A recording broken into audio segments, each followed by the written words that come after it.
Welcome back to another installment of our City of Jackson, Tennessee Government Women in Leadership series. I am 2020 City of Jackson, Tennessee Mayor's Youth Council Vice President Jasmine Cintron. Today we spotlight City of Jackson, Tennessee Director of Performance Management, Lauren Kirk. Lauren began working for the city in July of 2019. Thank you again for watching. Don't forget to like, comment, share, and subscribe. We'll see you for the next installment. Hello, how are you doing today? I'm good, how are you? I'm doing pretty well. I'm going to be asking you a few questions today. My first one is, what is it like to be a woman in leadership in your field? It's exhausting. No, to be a woman in leadership in my field is very fulfilling because a lot of times I am the only woman in the room or one of few women in the work that I do, so I feel like I get to bring a different perspective that's not always at the table, and I take that role very seriously, and I'm really proud to be a woman in leadership in politics and in city government. Could you share an example of a hurdle or obstacle you experienced by being a woman in your field and how you overcame it? So again, because I am one of few women in the work that I do, sometimes it's fairly intimidating to feel like I'm taken seriously. I think a lot of times we see women, especially young women, as not very bright or not very competent or too emotional, or we're still figuring out the world, or we don't know that our place is quite yet not in the office but at home. So I think being a woman in my field, to have to overcome those obstacles, not just others' expectations of me, but even on my own fears and insecurities, to show that yes, I am competent, yes, I have what it takes, and I do have a place here. Did your career shape your understanding of the world in any way? My career has definitely shaped my understanding of the world, and it grows every day. From the work that I do, I have the joy and honor of interacting with so many different types of people from the richest parts of Jackson and people from the poorest parts of Jackson. And so through that lens, I get to see what does quality of life mean for all people in Jackson? What does it mean for us to live equitably together? What does it mean to have public spaces that invite everybody in? So for me, my work has just given me a lot of perspective into creating spaces that are inclusive and just learning from others' experiences that differ from my own. Are there any assumptions of women you would like to change, and why? Oh, definitely.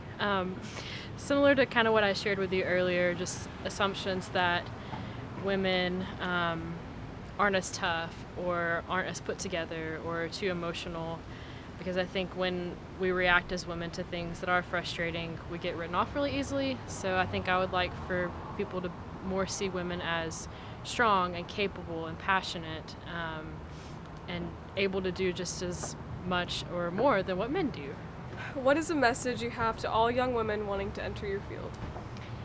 The message that I would have to any young woman entering my field is you have what it takes.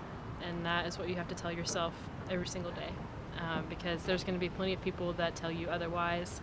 And you're going to tell yourself that too. You're going to question, do I really have what it takes to help lead a city, or to manage this grant or manage this program, or bring about justice or bring about beautiful things to the city? And it's going to feel lonely and it's going to feel intimidating and overwhelming, but ultimately you have what it takes and you can learn and grow to adapt, and you're not any less because you're a woman.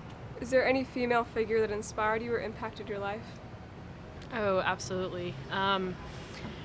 Right now I am thinking of my great-grandmother, and so I've had the fortune of knowing my great-grandmother well into my adulthood. She's still alive right now. She's 97 years old, and so she's actually lived in the 20s twice, which is incredible. But all growing up, she kept me and my brother when my parents and my grandparents were at work, because my mom had me pretty young, and my grandparents had my mom pretty young too. So again, I was just really fortunate to be around my great-grandmother. But in her, I saw this just strength and independence, because she lived alone for so long and she just could handle her household herself, and she's who taught me to read and write, and she doesn't even have more than an 8th grade education. So I think that's just really powerful, and when I think about all that I get to do and the rooms that I get to walk into and the things I get to accomplish, I don't think she would have ever guessed that as a country lady with an 8th grade education, that she was going to be part of influencing who I am today by just teaching me to read and write and spell my name. What is your favorite thing about being a woman? Favorite thing about being a woman?